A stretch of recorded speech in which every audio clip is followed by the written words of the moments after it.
Здравствуйте, меня зовут Амбарцумян Давид Аркадьевич, я врач-хирург, стоматолог, имплантолог в загородной стоматологической практике «Фамилия». Местное обезболивание в стоматологии обязательное. Мы применяем самые последние анестетики, которые присутствуют на рынке медицинских препаратов.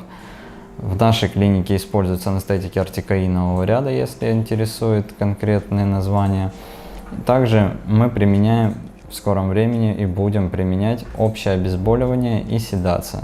Значит, это уже влияют препараты на сознание и позволяют вам еще больше расслабиться в стоматологическом кресле и не чувствовать тех окружающих факторов, которые вас больше всего раздражают: звуки, вибрацию, запахи и все остальное.